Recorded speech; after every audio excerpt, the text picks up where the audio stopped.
What's good, YouTube? It's your boy Back to Ballin' Wood. I'm coming to you guys today with another lit reaction video, bro. So in this reaction video today, man, I'm about to react to that, man, hip-hop madness. Why doesn't hip-hop respect DJ Vlad? Overall, Vlad, he's like actually, he's a YouTuber who bring people on to his show. It's like a YouTube show. And he brings people on and he just asks them questions that the police would ask him, basically, man. So he's like a police YouTuber almost. I think he was a cop back in the day. But that's none of my business because, you know, yeah. Anyways, we about to figure out because a lot of people disrespect Vlad, man. Like, they don't disrespect him, but they just don't respect him overall. The hip-hop community at that. It's like, right after they get off the interview with him, they get arrested, or I don't know. It's very weird, bro. But anyways, please like, comment, and sub, and let's just get to it, man, because I want to know why they don't respect them overall. Because what if he had me down there in the hot seat one day, or he had me in a chair asking me all these interrogation questions that sometimes the feds would probably ask, like, where were you December 2nd? And I'd be like, man, you know, I was kicking it, man, at the crib, man, just playing the video game. And then I went to the store, I stole a popsicle. You feel me? I could say something like that, bro. And the police knock on my door like, you stole that popsicle December 2nd? So you that guy on the camera with the hoodie. Like, you know, like, basically, bro, but it really wasn't me. But overall, like, you feel me, chat? That's, man, let's just get to it. What's up? It's the boss, Ricky Ross. Ricky I'm sitting Ross. here with DJ Greg Vlad. Okay. He's trying to set me up. He want me to be a defendant, but it won't work. Yeah. Can't do Vlad anymore. Vlad is not a friend of and the Vlad, show. man, he's probably hearing this now, but that's my guy. But it's like, I don't like the direction Vlad went in. Like, it's just certain shit just didn't agree with me. A lot of stuff I used to see on him. Like, why? Why are you interviewing this? Like, echoing what we say. I knew he had morals underneath. He would literally, like, I'm telling y'all, bro, you could be like, he would ask you questions a cop would ask you, bro. That's why you see dudes like Vlad TV, they want to say that Look at Dame Dash. I'm disrespectful or humble me because I question why they're even speaking on my culture. Facts. I'm difficult. I'm on a blacklist for even speaking. Yeah. Of they blackball list. That's the type of I don't like, man. That's a fact, bro. This narrative they try to create. He's not lying about that, bro. You don't have an understanding of how to monetize this without us giving it to you. Yep. And then when we turn around and we want to be compensated or we want to participate in the lion's share of what's being generated, then we're ostracized. Yeah. Across the glorious and checkered pages of hip-hop history, instigators have always played a crucial role. But when it comes to hip-hop figures that excel in manufacturing... There you go right there. Hey, yo, chat, I'm snitching right now. I don't care if I'm snitching, but that's Vlad right there, chat. He did it. He did it. Chaos. That's the only good time to snitch. He did it. Few have the success rate of DJ Vlad. Yep. Active in the game for the better part of 2 decades, the Kiev-born University of Berkeley graduate is a self-professed guest in the House of Hip Hop. Yep. Yet, despite a special clearance, Vlad TV helms one of its most recognizable content sources, split between welcoming new guests to his dimly lit headquarters and welcoming his controversially courting favorites back whenever possible. His channel has garnered billions of views and spawned no shortage of feuds, outbursts, or memes. Yeah. Away from providing bi-weekly dispatches in the Lord Jamar and Eminem beef. See, look, on Eminem admitting he's a guest in the House of Hip Hop, never a beef. Y'all see that right there, right, bro? He like to instigate and, like, you know, post that. Man. Vlad produces noteworthy moments even when he doesn't get the interview. Such as when August Alsina responded to his request to discuss the Jada Pinkett scandal by tweeting, "Interrogation, I heard you the feds on the low." Let's do another interview. While August balking at the idea of using Vlad's platform to discuss a sensitive issue was born of self-preservation, it speaks to one of the broader issues that stalked Vlad's every move. The problem being that, as we see the patterns that perpetuate in Vlad's content... Hey, my man's got the BlackBerry when it was popping back in the day, chat. Y'all see the BlackBerry? Come on now. His reputation only seems to worsen among both industry vets and newcomers. Facts. In terms of years of activity, Vlad could... Look at that picture. He like he wanted the feds too.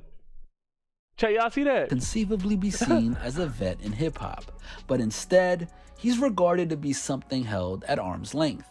So all that he's beset by ill feelings these days, Vlad's career started out unassumingly. filling what he saw as a gap in the market with a West Coast-based mixtape operation. Yep. When you think about it, will we be getting bi-weekly dispatches from Lord Jamar that actually hit the news cycle if it wasn't for the rant inciting questions posed by Vlad? I was really the first person to ever do that because I really didn't have an outlet, Vlad recalls. Yep. I lived in the Bay Area in California and there was no Africans on Canal Street over there, so it was really all I could do. Never one to rest on his laurels, Vlad then brokered his mixtape Acclaim into in-depth interviews that were available for home purchase. When the DVD bubble inevitably burst, Vlad had to evolve or die, and in many ways, he spearheaded the YouTube interview as we know it today. It was just a YouTube channel, so people were wondering why I would call it that name. Now we're like the number 10 news channel, and that includes ABC News, Associated Press, and all those. We're number 10 on that list. You gotta see the vision early. These hustles don't stay the same. Exactly, they don't at all. That's why, like, if you see a big opportunity, you gotta jump on it. Pause. Armed with a keen eye for the next big thing and an unwavering work ethic, 2009 would see him garner the position of Executive Vice President of SRC Records. Now, Vlad's steadfast commitment to the grind has landed him in, if a BuzzFeed interview from 2014 is to be believed, a 700 square foot home in the millionaire's playground of Calabasas. Get it. But while it's clear that he knows how to monetize hip-hop, the question lies in whether it benefits anyone other than himself or if it's actually proven itself to be a detriment to the wider culture. Facts. In Vlad's eyes, the distaste towards him arises from a refusal to dilute his interview style and let rappers push the promotional agenda. In the process, revealing exactly where his desire to document the ties between rappers and the street derives from. Speaking to Adam 22, he candidly laid his cards on the table. I came into it not following the hip hop interview blueprint. I'm surprised that like him and Adam did an interview together. I know it's bound to happen, bro, but I didn't know they actually did an interview together, chat. All the people that I was listening to, they all did these softball kind of interviews. I directed an episode of American Gangster, actually on Mac Dre, What? the Romper Room Gang. So I got to sort of put together this kind of a mini documentary on this artist with a serious criminal element to it, and you know, it was such a dope piece when it came out that I'm like, okay, I'm gonna take what I did with American Gangster and I'm gonna apply it to my own platform. Without thinking twice, Vlad disclosed that his formula was to conflate the relationship between hip-hop stars and the criminal underworld. And what's more, it's in keeping with his response to Vince Staples refuting an interview offer. After Staples claimed that he had no interest in talking about gangbanging for 30 minutes, Vlad proudly proclaimed that his style is why no other hip-hop outlet has their interviews picked up by national and international media outlets.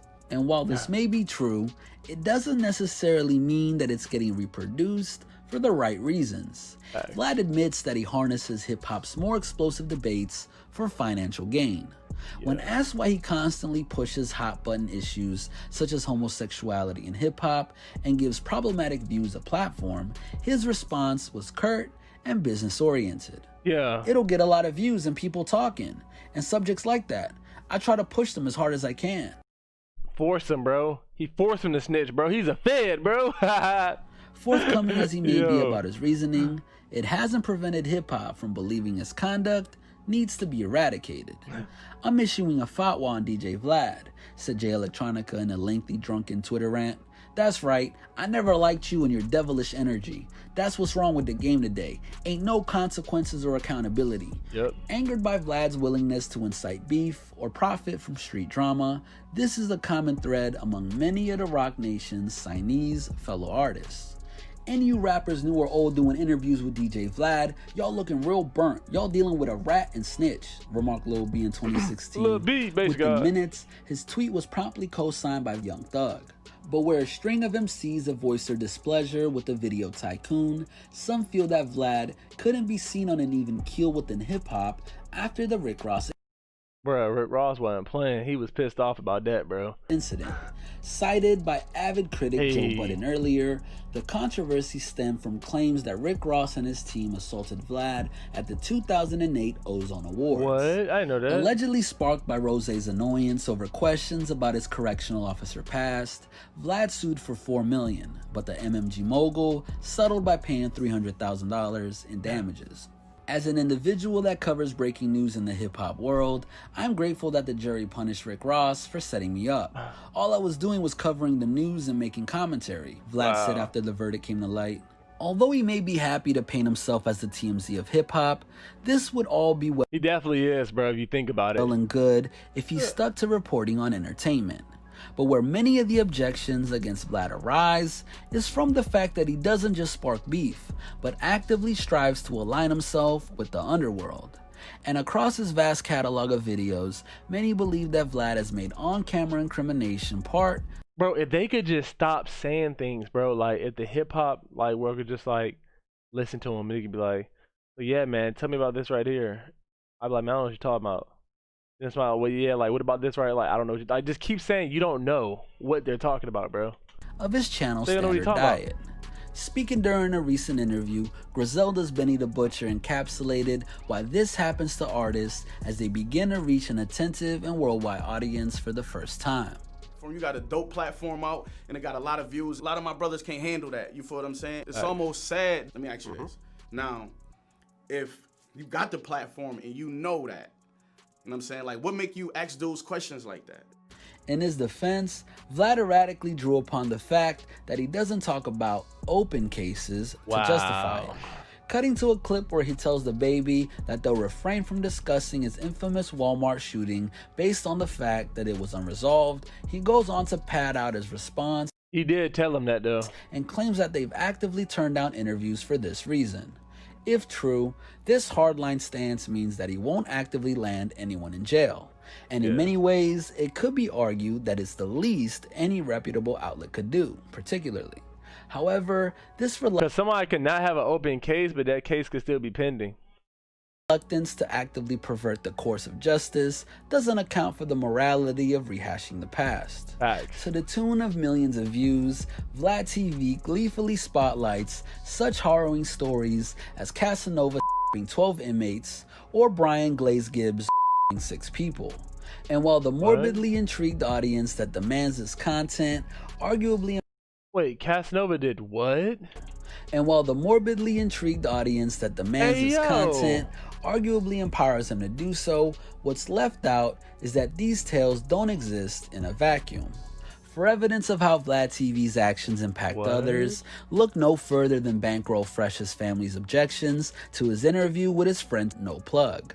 Penned by his uncle Marvin Shady Powers, VP of Digital Marketing for Street Money Worldwide, the bereaved family member made his feelings known about what he saw as DJ Vlad's opportunistic content. You disrespectful culture vulture. I offered you to talk to my family when my nephew was first killed. Did you call us or reach out to the Street Money Worldwide family or his father and mother to get a rebuttal to No Plug's story? None of that. When I asked you to interview Bankroll PJ and how he was continuing the legacy, you had a subordinate call me and tell me you're passing on PJ. He had just released a new single out, plus he starred in Atlanta this fall with Childish Gambino, but no, that was too positive, huh? Not enough black on black crime. Yeah, that is kind of like iffy and shady, bro. Whether or not Vlad or his viewers would admit it, Powers claims in that DJ Vlad had no interest in enforcing a journalistic right to reply would suggest that the channel's appeal is to help build a mythology of hip-hop's seedy underbelly and not serve as hip-hop's premier news source. Even if he doesn't discuss open cases, it doesn't change the fact that hip-hop at large sees his role as glorifying and then profiting off this lifestyle for suburban kids to gawk at from the safety of their homes. Which is kind of sick and wrong, Vlad. In a society where gangster movies never fail to ignite the imaginations of both impressionable youths and 9-to-5 workers who live vicariously through on-screen anti-heroes, Vlad TV caters to that same instinct and not musical insight. When he has a Wu-Tang Clan member on, he asks about the riffs.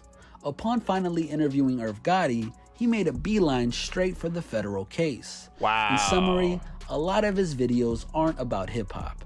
They're about the charting and manufacturing of conflict. In cases, bro. In cases. And through this obsession with the infighting and lack of affection for the music, he forfeits his ability to be granted the status of a respected hip-hop commentator that his time in the game should allow him access to. Nobody don't respect him and nobody don't love him. Based on his consistently high view counts, there's no debate that there's a demand for what he does. But instead, where the problems lie is whether Vlad is the man to do it, and if he has any obligations to safeguard the people he platforms, and most importantly of all, is there any way to do that ethically? Which is not. He shouldn't even be doing this, chat. And they're allowing him to do this. Anyways, man, that's the end of the vid. Please like, comment, and sub. Give me y'all input on this right here, bro. Would y'all let somebody incriminate you guys by asking you questions and stuff, or trying to get you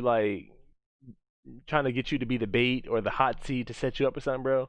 Tell me in the comment section below, man. Please like, comment, and sub. Not to mention, stay juiced up. Yeah, we out, man. I can't get no rest. We in the house. I fall asleep with a tech. Splashing on the pills.